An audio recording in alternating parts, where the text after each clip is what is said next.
Good morning all of you and good morning to all my dear student.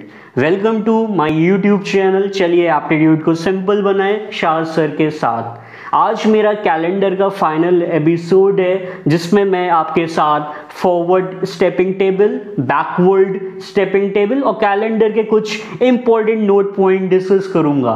Last video में मैंने आपके साथ वो केसेस डिस्कस किए थे जहां पे मुझे कोई भी रेफरेंस पॉइंट नहीं दिया रहता था, डायरेक्टली एक डेट से डे निकालने को कहा जाता था। तो वहां पे मैं एक स्टैंडर्ड टेबल यूज करता था और संडे को उसमें मैं ओरिजिन मान के और डे से डे की मैपिंग करता था। लेकिन यहाँ पे मुझे फॉरवर्ड स्टेपिंग और बैकवर्ड स्टेपिंग टेबल में एक रेफरेंस डे दिया होगा, तो मेरा ओरिजिन जो है वो रेफरेंस डे ही होगा। तो चलिए बिना कोई ज्यादा टाइम वेस्ट किए हुए मैं डायरेक्टली एग्जाम्पल के थ्रू आपको समझाता हूं। तो इसके लिए मैं आपके सामने एक डेट लेने जा रहा हूं। मैंने डेट ली 10 अगस्त 2021। ये मुझे गिवन है कि ये ट्यूसडे है। अब क्वेश्चन क्या पूछा जा रहा है, देखिए ये हमें एक डेट दी गई है और उसका डे मुझे गिवन है। अब क्वेश्चन मुझे पूछा जा रहा है कि इसके रिस्पेक्ट में आप बताइए 10 अगस्त 2023 क्या होगा। एक फ्यूचर की डेट पूछी गई है और एक पास की डेट दी गई है, उसका डे पूछा गया है। 10 अगस्त 2019 क्या था। तो जब भी मुझे फ्यूचर की डेट का डे निकालना होगा तो वहां पे मैं फॉरवर्ड स्टेपिंग टेबल का यूज करूंगा, मतलब मैं एफएस का यूज करूंगा। लेकिन यहां पे स्टैंडर्ड टेबल की तरह मैं और डे से डे की मैपिंग नहीं करूंगा क्योंकि संडे मेरा ओरिजिन नहीं है। जो रेफरेंस डे दिया है वो मेरा ओरिजिन है, उसके अकॉर्डिंग मेरी टेबल कंस्ट्रक्ट होंगी। तो चलिए मैं आपको पहले एफएस को कंस्ट्रक्ट करके दिखाता हूं जिससे मैं फ्यूचर की डेट का डे निकालूंगा इस रेफरेंस पॉइंट के रिस्पेक्ट में। तो मैं एफएस लिखने जा रहा हूं। एफएस में सबसे पहले तो ऑड डे क्या होगा और उसके रिस्पेक्ट में क्या डे होगा। तो जब भी मैं ऑड डे 0 कैलकुलेट करूंगा तो मेरा ओरिजिन जो है वो ट्यूसडे है, तो मैं 0 को ट्यूसडे पे सेट करूंगा। मैं 1 को वेडनेसडे पे सेट करूंगा, 2 को थर्सडे पर और 3 को फ्राइडे और 4 को सैटरडे, 5 को संडे और 6 को मैं मंडे कहूंगा। ये मेरी फॉरवर्ड स्टेपिंग टेबल है जिसका इस्तेमाल मैं फ्यूचर की डेट का डे निकालने के लिए करूंगा। अब मैं बीएस लिख के आपको दिखाने जा रहा हूं, बैकवर्ड स्टेपिंग टेबल, मतलब कि बीएस शॉर्ट फॉर्म में। ऑड डे और उसके रिस्पेक्ट में क्या डे मैप किया गया है। ओरिजिन यहां पे 0, यहां पे भी ओरिजिन की वैल्यू क्या रहेगी, ट्यूसडे, क्योंकि ओरिजिन मुझे क्या दिया हुआ है, ट्यूसडे गिवन है। बट ये टेबल थोड़ा उल्टे फॉर्म में बनती है, मतलब मैं पीछे चलूंगा। मतलब 1 मतलब क्या होगा, मंडे, 2 मतलब क्या होगा, संडे, 3 मतलब क्या होगा, सैटरडे, 4 मतलब क्या होगा, फ्राइडे, 5 मतलब होगा थर्सडे। देखिए मैं रिवर्स ऑर्डर में चल रहा हूं। 6 मतलब क्या होगा, वेडनेसडे। तो मेरी एफएस और बीएस दोनों तैयार हो गई। अब क्वेश्चन आता है ऑड डे कैलकुलेशन। वहां वाला जहां पे रेफरेंस पॉइंट नहीं दिया था मुझे एक कैलकुलेशन बड़ी सी करनी पड़ती थी। यहां पे इतनी बड़ी कोई कैलकुलेशन नहीं होगी, बहुत छोटी सी कैलकुलेशन होगी जो मैं आपको दिखाने जा रहा हूं। मुझे 2021 से 2023 तक देखना है कितने ऑड डे आएंगे। तो 10 अगस्त 2021 ये क्या है, ऑर्डिनरी है, लेकिन इसमें यहां से मैं यहां पे पहुंचता हूं 10 अगस्त 2022 तक, ये भी ऑर्डिनरी है, मतलब दोनों के बीच में गैप जो है वो 365 डेज का है। और 365 को आप 7 से मॉड्यूलस लेंगे 365 का आपने 7 से मॉड्यूलस लिया तो आपका ऑड डे काउंट क्या आएगा +1। मैं 2022 10 अगस्त तक पहुंच गया, मुझे पहुंचना क्या पे है 10 अगस्त 2023 तक। तो चलिए मैं 10 अगस्त 2023 तक पहुंचता हूं। यहां भी ये आपका ऑर्डिनरी ईयर है, यहां पे भी 365 दिन होंगे। मॉड्यूलस 7 किया तो अगेन मुझे रिमाइंडर क्या मिलेगा +1। तो मतलब ऑड डे काउंट क्या आ रही है 2 आ रही है। ऐसे स्टैंडर्ड टेबल के अकॉर्डिंग अगर हम कर रहे होते तो 2 पे ट्यूसडे होता, लेकिन यहां पे मैं स्टैंडर्ड टेबल के अकॉर्डिंग नहीं कर सकता क्योंकि मैंने रेफरेंस पॉइंट ट्यूसडे लिया है और फ्यूचर की डेट का डे निकाल रहा हूं। तो मुझे क्या करना पड़ेगा एफएस को कंसिडर करना पड़ेगा और मेरी एफएस क्या कह रही है 2 के अगेंस्ट में क्या है थर्सडे। मतलब मेरा आंसर क्या होगा इसका थर्सडे। मेरा आंसर क्या होगा इसका थर्सडे। तो एफएस के अकॉर्डिंग मैंने कैलकुलेशन कर दी है। अब बीएस के अकॉर्डिंग चलिए चलते हैं, मतलब 2021 और अब मैं रिवर्स ऑर्डर में चलूंगा। 10 अगस्त 2021 यहां से मैं मूव किया 10 अगस्त 2020 तक। तो अगस्त के बाद मैं रिवर्स ऑर्डर में चलूंगा तो मुझे 21 का फेब मिलेगा और 21 क्या है ऑर्डिनरी ईयर है, मतलब अभी मुझे 365 ही दिन चलने को मिलेंगे। मॉड्यूलस 7 किया तो अभी भी हमें रिमाइंडर +1 मिलेगा। लेकिन जब मैं 2020 से 2019 की तरफ चलूंगा 10 अगस्त 2019 तो 2020 का फेब मुझे मिलेगा और 2020 क्या है आपका लीप ईयर है, मतलब मुझे यहाँ पे +2 ऑड डे मिलेगा क्योंकि 366 दिन का गैप आ जाएगा। तो +2 और +1 मिलके ऑड डे काउंट क्या आ रही है +3। ऑड डे काउंट मेरी क्या आ गई +3। और मैंने अगर स्टैंडर्ड टेबल के अकॉर्डिंग बताना होता तो आंसर वेडनेसडे होता, लेकिन मैं अभी एक रेफरेंस पॉइंट के अराउंड में निकाल रहा हूं। मतलब मेरा आंसर यहाँ पे क्या होगा 3 के अगेंस्ट में क्या है 3 के अगेंस्ट में आपका सैटरडे है। मतलब मेरा इसका आंसर क्या हो जाएगा 10 अगस्त 2019 क्या होगा सैटरडे। और जहां तक मुझे लगता है मैंने आपको एफएस और बीएस का कॉन्सेप्ट इस एग्जाम्पल के थ्रू बिल्कुल समझा दिया है। अब मैं एक नेक्स्ट एग्जाम्पल आपसे डिस्कस करने जा रहा हूं जो टीसीएस ने बहुत पूछा है एफएस और बीएस के ऊपर। तो चलिए वो एग्जाम्पल हम डिस्कस करते हैं। टीसीएस ने हमसे एक क्वेश्चन बहुत बार पूछा है फॉरवर्ड स्टेपिंग और बैकवर्ड स्टेपिंग से कि एक कैपिटल एन ईयर दिया है, उसका 320वां दिन मुझे थर्सडे दिया है और कैपिटल n+1 का 206वां दिन भी हमें थर्सडे दिया है और मुझसे पूछा गया है कि n-1 ईयर का 168 डे क्या था। तो चलिए देखते हैं क्या दिया है मुझे। कैपिटल एन ईयर का 320th डे क्या दिया है मुझे थर्सडे, ये मुझे गिवन है। और कैपिटल n+1 ईयर का 206 डे क्या दिया है मुझे, ये भी मुझे कहा गया है थर्सडे गिवन है। और मुझे कैपिटल n-1 का 168 डे यहाँ पे फाइंड करना है कि ये कौन सा दिन कौन सा दिन था। तो ये एफएस और बीएस का ही क्वेश्चन है। एक यहाँ पे दिक्कत ये है कि कैपिटल n+1 कैपिटल n-1 लिखा है तो मुझे ये भी नहीं पता चल रहा है कि ये ऑर्डिनरी ईयर है या लीप ईयर है। लेकिन यहाँ पे ये वैल्यू दी है कि कैपिटल n थर्सडे है और कैपिटल n+1 का 206वां दिन भी थर्सडे है। तो ये मैं पता कर सकता हूँ कैसे। चलिए पहले तो एफएस और बीएस लिख लेते हैं। तो पहले जब एफएस हम लिखेंगे इसकी तो ऑड डे और उसके रिस्पेक्ट में कौन सा डे मैप किया जाएगा वो देख लेते हैं। 0 ओरिजिन मेरा क्या होगा, ये जो रेफरेंस वाला डे दिया हुआ है मतलब थर्सडे, तो इसको मैंने क्या लिखा थर्सडे।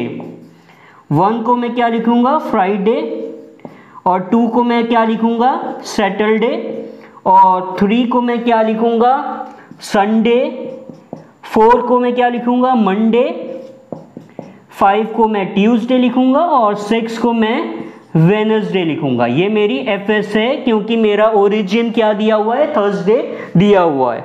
अब हम इसी की रिस्पेक्ट में बीएस भी लिख लेते हैं। बीएस में ऑड डे और डे से क्या मैपिंग होगी वो देख लेते हैं। ऑड डे 0 तो थर्सडे तो ये होगा ही होगा क्योंकि ये ओरिजिन है हमारा। और हम उल्टा चलते हैं तो 1 पे वेनसडे, 2 पे ट्यूसडे, 3 पे मंडे, 4 पे संडे, 5 पे सैटरडे और 6 पे आपका क्या आएगा, फ्राइडे। तो चलिए अब देखते हैं कि कैपिटल एन ऑर्डिनरी है या लीप है। तो पहले मैं एज्यूम करता हूं कैपिटल एन जो है वो इज एन ऑर्डिनरी ईयर। ये मैंने एज्यूम कर लिया। तो अगर कैपिटल एन आपका ऑर्डिनरी है तो यहां तक टोटल नंबर ऑफ डेज कितने होंगे, 365। तो 328 तो ओरिजिन है, यहां से कितने दिन दिखे मुझे, 45 यहां से और यहां तक कितने दिन है, 206। तो 45 प्लस 206 ये टोटल कितना काउंट आया मेरा, 251। अब जब मैं मॉडुलस 7 लूंगा तो रिमाइंडर आएगा 6 और इसके अकॉर्डिंग कैपिटल एन के रिस्पेक्ट में अगर मॉडुलस ले रहे हैं हम, वह 6 ऑड डे दिखा रहा है 206 तक। तो इसका मतलब जो दिन आया वो इस टेबल के अकॉर्डिंग वेडनेसडे आ रहा है, जबकि क्वेश्चन मुझे बता रहा है कि वो थर्सडे है। इसका मतलब क्या हुआ, मेरा एजम्पशन जो है वो गलत है। कैपिटल एन क्या है, लीप ईयर है। कैपिटल एन क्या है, लीप ईयर है। तो चलिए इसको इरेज करते हैं और अब कैपिटल एन को हम लीप ईयर मानते हैं और चेक करते हैं सही है कि नहीं। कैपिटल एन को अब मैंने क्या किया, कैपिटल एन को मैंने मान लिया कि ये लीप ईयर है। अगर ये लीप ईयर है तो ये 366 हो जाएगा, 365 ना होके 366 दिन होंगे। मतलब 46 प्लस 206 ये कितने नंबर ऑफ डेज आएंगे, 252। मॉडुलस 7 किया मैंने तो ये क्या आ जाएगा, रिमाइंडर 0। रिमाइंडर 0 आया तो मतलब 206वां दिन n+1 का क्या है, थर्सडे है। तो ये मेरा यहां से वेरीफाई हो गया। मतलब कैपिटल एन लीप ईयर है और ये क्या है, ऑर्डिनरी है और ये भी ऑर्डिनरी है। यहां तक मुझे लग रहा है आप सबको क्लियर हो गया होगा। अब चलिए हमें इस 168 डे का डे निकालना है। तो यहां से मुझे टोटल नंबर ऑफ डेज निकालने पड़ेंगे। 320 और ये कितना रहेगा, 319 दिन रहेंगे और ये 365 होगा क्योंकि ये ऑर्डिनरी ईयर है। 365 से अगर मुझे 168 तक कितने नंबर ऑफ डेज है निकालना है तो उसके लिए मुझे क्या करना पड़ेगा, 365 से 167 सबट्रैक्ट करना पड़ेगा। आंसर क्या आएगा, 198। मतलब यहां से यहां तक की काउंटिंग 198 आएगी और ये कितनी आई है, 319। 198 प्लस 319 किया तो ये काउंट आपका आएगा 517। 517 का जब मैंने मॉडुलस 7 किया तो रिमाइंडर आएगा आपका 6। मतलब मेरे 6 ऑड डे आ रहे हैं। कितने ऑड डे आ रहे हैं, 6 ऑड डे। और हमें कौन सी टेबल देखनी पड़ेगी, क्योंकि मैं पास का डे निकाल रहा हूं इसके रिस्पेक्ट में, मुझे बीएस देखनी पड़ेगी। बीएस में 6 के अगेंस्ट क्या लिखा है, फ्राइडे। मतलब मेरा इसका आंसर क्या होगा, फ्राइडे। और ये बहुत ही ज्यादा इंपॉर्टेंट क्वेश्चन है टीसीएस का और ये बहुत बार रिपीटेटिवली पूछा जाता है। तो मैं चाहूंगा कि आप इसको अपने जहन में कंठस्थ कर लें। चलिए अब आगे चलते हैं हम नेक्स्ट नोट पॉइंट, जो कैलेंडर के कुछ नोट इंपॉर्टेंट पॉइंट है उनको डिस्कस करते हैं। चलिए अब कुछ इंपॉर्टेंट कैलेंडर के नोट पॉइंट कंक्लूजन में बताते हैं। एक क्वेश्चन बहुत आता है, the last day of century year, the last day of century year can not be. Century का आखिरी दिन क्या नहीं हो सकता है। तो इसको मैं सॉल्व अलग तरीके से करूंगा। मैं देखूंगा कि सेंचुरी का आखिरी दिन क्या हो सकता है। तो आपको याद होगा जब मैंने वो कैलकुलेशन की थी जो मैंने अपनी दूसरी वीडियो में डिस्कस किया था, उसमें जब मैंने 100 ईयर की स्लाइस की कैलकुलेशन की थी, 1 से लेकर 100 ईयर की स्लाइस की कैलकुलेशन की थी, तो मैंने कितने ऑड डे निकाले थे? 5 ऑड डे निकाले थे। और अगर आप स्टैंडर्ड टेबल को अपनी देखें तो 5 ऑड डे का मतलब क्या होता है? फ्राइडे, और ये आखिरी दिन तक ही ऑड डे निकलता है। मतलब कैलेंडर का वो कोई भी सेंचुरी ईयर है उसका आखिरी दिन फ्राइडे हो सकता है। वैसे ही आपको याद होगा जब मैंने 200 की स्लाइस का आंसर निकाला था तब मैंने कितने ऑड डे निकाले थे? तब मैंने 3 ऑड डे निकाले थे। 3 ऑड डे स्टैंडर्ड टेबल देखी, मतलब वेडनेसडे भी हो सकता है। और आपको याद होगा जब मैंने 300 की स्लाइस पे ये ऑड डे काउंट कैलकुलेट किया था तो वो कितना आया था? 1 ऑड डे आया था, मतलब 1 आया था स्टैंडर्ड टेबल देखे, मतलब मंडे भी हो सकता है। उसके बाद आपको याद होगा 400 पे ये कैलकुलेशन जब मैंने की थी तो कितनी आ रही थी? 0 ऑड डे आ रहा था, मतलब कि संडे भी हो सकता है। तो ये 4 ऑप्शन हो सकते हैं। उसके बाद ये रिपीट करता रहेगा। क्या नहीं हो सकता है? तो इसमें क्या नहीं आया है? इसमें मेरा ट्यूसडे नहीं आया है, इसमें मेरा थर्सडे नहीं आया है, और इसमें मेरा सैटरडे नहीं आया है। मतलब इन 3 डे में से कोई भी दिन सेंचुरी का आखिरी दिन नहीं हो सकता है। इसको जहन में रखिएगा, ये क्वेश्चन बहुत बार पूछा जा चुका है। अब लास्ट नोट पॉइंट मेरा एक बहुत ही इंपॉर्टेंट है कि एक कैलेंडर कितने ईयर्स के बाद रिपीट करता है। तो उसका एक बहुत ही इंपॉर्टेंट नोट पॉइंट मैं आपको बताने जा रहा हूं। इसको आज से गार्ड बांध लीजिएगा, कोई कैलकुलेशन नहीं करनी होती, बहुत आसानी से आंसर आ जाता है। पहला नोट पॉइंट इसका ये है कि every calendar year for an ordinary year is repeated after 11 year provided year plus 11 does not represent a leap year. इसका मतलब ये है कि कोई भी ऑर्डिनरी ईयर हमने उठाया वो कितने साल के बाद रिपीट करेगा? वो 11 साल के बाद रिपीट करेगा। शर्त ये है कि उस ऑर्डिनरी ईयर में मैं 11 ऐड करूं तो वो लीप ईयर नहीं आना चाहिए। मतलब एग्जाम्पल के तौर पे अगर हम देखना चाहें तो 1990 और 2001 ये दोनों कैलेंडर आपके आइडेंटिकल हैं। चलिए इसका अदरवाइज वाला केस क्या है कि ईयर प्लस 11 एक लीप ईयर आ जाए, तो उस केस में क्या होता है? Otherwise calendar is repeated after 6 year. अगर आपको लग रहा है कि कोई ऑर्डिनरी ईयर में मैं 11 ऐड कर रहा हूं और मैं लीप ईयर पे पहुंच रहा हूं, तो उसका आंसर क्या हो जाएगा? उस ऑर्डिनरी ईयर में आपको 6 ऐड करना पड़ेगा। फॉर एग्जाम्पल 2013 में अगर मैं 11 जोड़ता तो मैं 2024 पे पहुंच जाता, जो आइडेंटिकल नहीं होता। तो इसका आइडेंटिकल ईयर कौन सा होगा?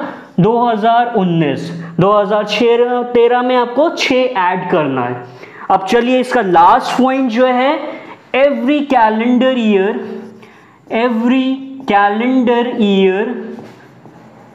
For a leap year is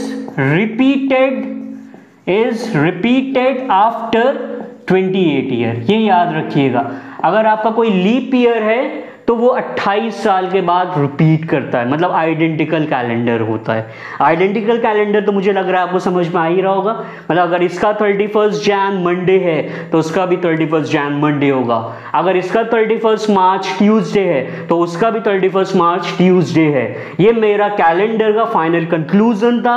अगर आपको वीडियो पसंद आई हो तो इसको लाइक करिएगा, सब्सक्राइब करिएगा, और कोई भी क्वेश्चन अगर आपको जहन में आ रहा है तो आप कमेंट के तौर पे वो क्वेश्चन जरूर डालिएगा।